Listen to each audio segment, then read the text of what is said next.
Bien, ya hemos visto qué son las normales, ya hemos visto cómo mostrarlas, ahora volvamos a ocultarlas. También desde el menú Mesh, Edit Mode, Overlays es un menú que vemos cuando estamos en Edit Mode. Deseleccionamos las caras y salimos del modo edición. Volvamos a ocultar el booleano colección y pasar a la iluminación de nuestra escena en su lugar. Os recuerdo que para utilizar el motor de renderizado, Cycles.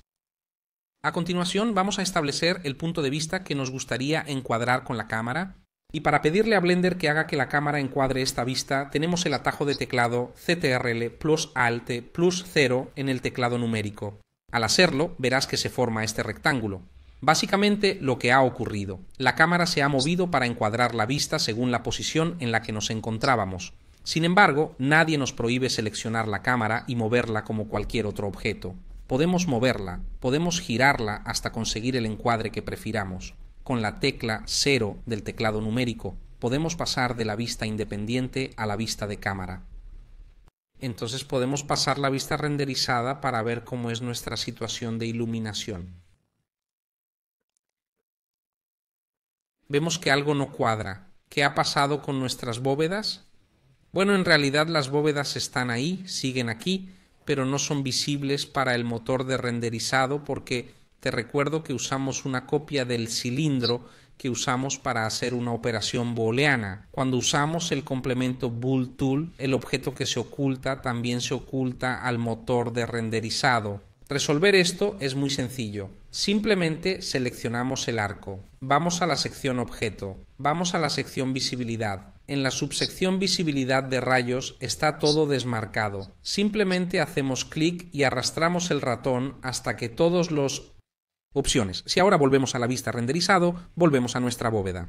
Pulsamos el botón 0 para volver a la vista de cámara y ahí tenemos nuestro túnel, obviamente oscuro porque he creado la pared del fondo. Nuestra fuente de luz está fuera de la bóveda y así como debe ser nuestro túnel está oscuro. Podemos borrar esta fuente de luz y así lo que queda es solo la luz ambiente. Vamos a la sección Mundo.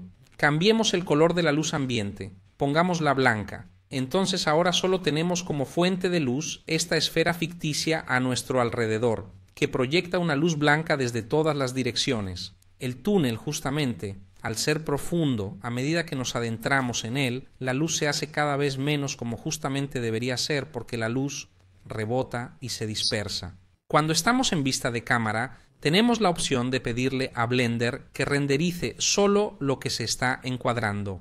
Con CTRL plus B podemos llamar a un sistema de selección. Veis que se forman estos dos ejes. Vamos y hacemos clic y arrastramos una ventana de selección que ocupe todo el rectángulo de la cámara. Soltamos el ratón y vemos que ahora solo se muestra lo que está en el cuadrado de la cámara. Esto nos permite acelerar la previsualización del renderizado. También podemos hacer esto para solo una porción del cuadro, o podemos desactivarlo con CTRL plus Alt plus B. Para tener una luz ambiente más creíble, tenemos la opción de simular el cielo terrestre. En la sección Color, en lugar de hacer clic en el rectángulo blanco, donde podemos ir a seleccionar el color de la luz, hacemos clic en el punto amarillo. Veremos entonces lo que esto significa. Esta bola lo veremos cuando hablemos de los nodos. Por ahora vamos a ver en esta sección cómo utilizar estas opciones. Pinchemos en este punto, que en realidad es un conector, e indiquemos que queremos como entrada de color no un valor RGB, no un color plano que cubra toda la esfera, sino que queremos una Sky Texture, es decir, una textura que simule el cielo. Lo seleccionamos y vemos que aparecen nuevas opciones. En la parte inferior no tenemos luz porque está el planeta Tierra haciéndonos sombra y en la parte superior tenemos en lugar de la luz del cielo. Podemos indicar diferentes parámetros, por ejemplo, la elevación del Sol. Si fijamos un ángulo bajo, por ejemplo 2 deg, el Sol se acerca al horizonte. Aquí también tenemos el disco solar, por lo que la luz se vuelve más anaranjada. Si en cambio fijamos un ángulo más alto, digamos 45 deg, tenemos una luz más fría y un ángulo diferente precisamente porque el Sol está más alto sobre el horizonte. Así que realmente tenemos la posibilidad de simular una iluminación solar real y no estamos utilizando la luz del Sol, sino que estamos utilizando la luz del mundo, que es esta esfera que nos rodea. Pero volvamos ahora a visualizar lo que encuadra nuestra cámara y pensemos en cómo iluminar el interior de nuestra galería.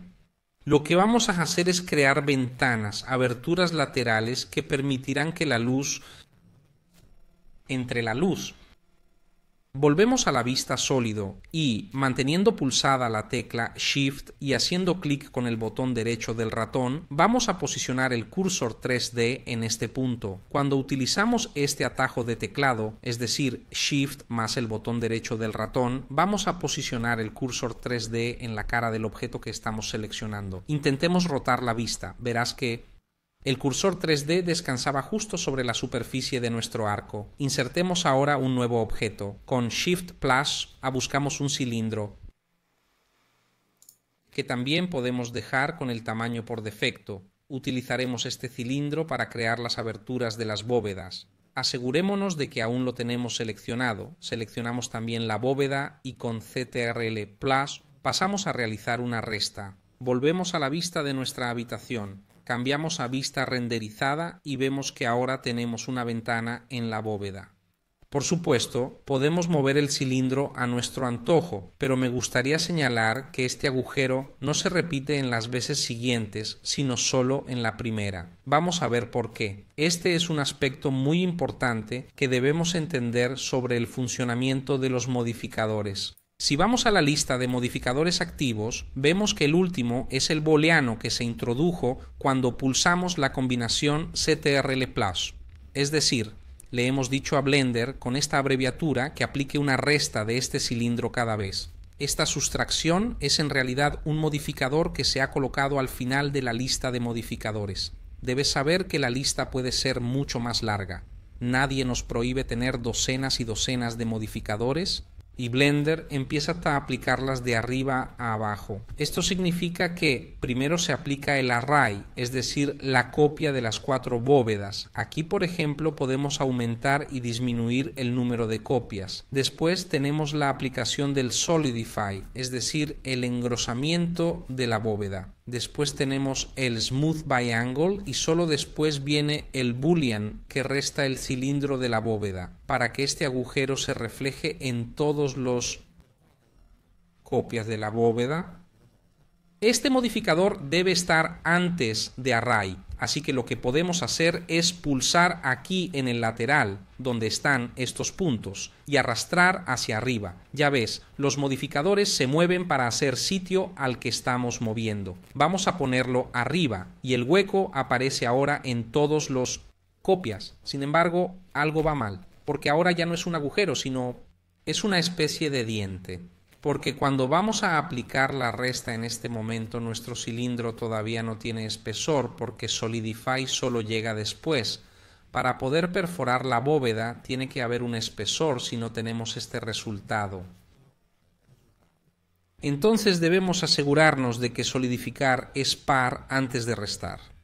Así que hacemos clic y arrastramos y lo ponemos en primer lugar. Ya tenemos todas las restas aplicadas, así que recuerda bien, los modificadores son algoritmos no destructivos que se aplican de arriba abajo, por lo que su orden de aplicación es muy importante. Cuando te encuentres con resultados inesperados, especialmente cuando apliques varios modificadores a un objeto, debes comprobar cuidadosamente en qué orden se aplican. Ahora, si muevo el cilindro de sustracción hacia arriba, el agujero obviamente se hace más pequeño. Experimenta un poco para ir creando las ventanas que más te gusten. Por supuesto, nadie te prohíbe escalar este cilindro para agrandar o disminuir la entrada de luz. Vuelvo a la vista de la cámara. Ahora realizo un encuadre un poco más hacia atrás. Para ello selecciono la cámara. Pulso la tecla G para moverla. Luego pulso la rueda del ratón y en este punto puedo ir hacia adelante y hacia atrás moviendo la cámara a lo largo de su dirección. Confirmo con el botón izquierdo y vuelvo a pulsar G para subir, bajar, derecha, izquierda. De vuelta en la vista renderizada con CTRL+, B, puedo limitar el renderizado solo al fotograma de la cámara, como ya hemos visto. Entonces podemos ir y actuar sobre los parámetros de nuestro mundo para ir modificando el comportamiento de la luz dentro de la galería. Pinchamos en el icono del mundo dentro de las propiedades, tenemos las opciones de textura del cielo, con el tamaño del sol podemos ir definiendo la suavidad de las sombras. Verás, ahora mismo los rayos solares definen una frontera muy clara entre la zona sombreada y la iluminada. Sí, vamos a aumentar este valor de tamaño del sol dará como resultado una sombra más suave. Intentemos establecer un valor de 5, por ejemplo. Aquí observamos un borde ya mucho más suave que realmente crea un gradiente entre las zonas iluminadas y no iluminadas directamente desde el cielo. Haga algunos experimentos. Por ejemplo, reduce el valor de elevación del sol para que los rayos sean más oblicuos.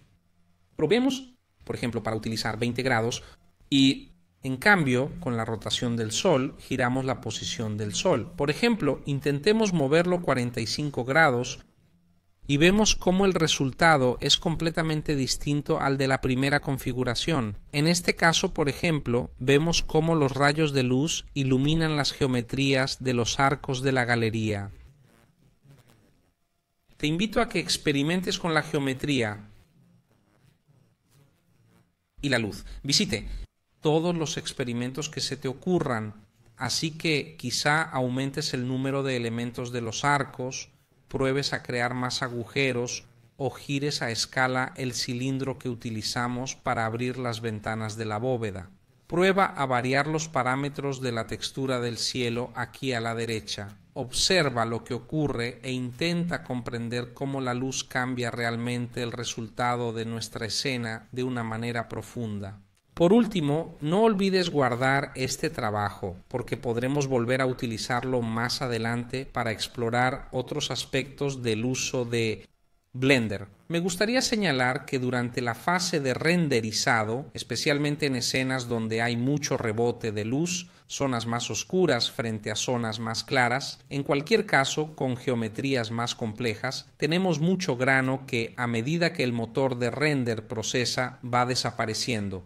Aquí estamos en una fase de previsualización y ves, aquí en la esquina superior izquierda tenemos el número máximo de muestras 1024 y este número creciente indica cuántas muestras se han calculado hasta ahora. También tenemos la opción de aplicar un denoise, es decir, un cálculo que elimina artificialmente todos estos puntos.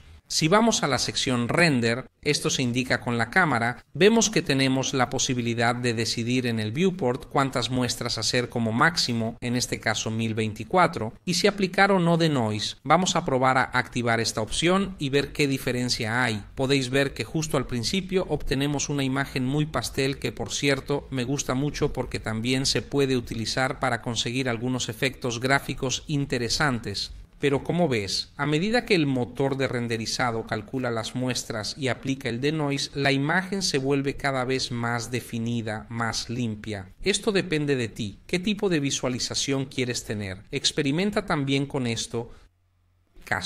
Nos detendremos aquí por esta lección, pero me gustaría recordarles que si desean contribuir en la publicación de estas lecciones tiene la opción de adquirir los folletos, cuyo enlace encontrará en la descripción del vídeo. A medida que se vayan actualizando, se pondrán a disposición de quienes ya los hayan adquirido. También me gustaría recordarles que existe un índice con todos los temas tratados en el que puedes ir y buscar los temas individuales tratados en este curso, pero también en ediciones anteriores, en los otros cursos que he publicado en este canal, y luego ir y encontrar el minuto exacto en el que hablo de ellos. Esto podría ser útil precisamente cuando necesites repasar un determinado tema o repasar un determinado pasaje. Como siempre, gracias por seguirme y hasta pronto.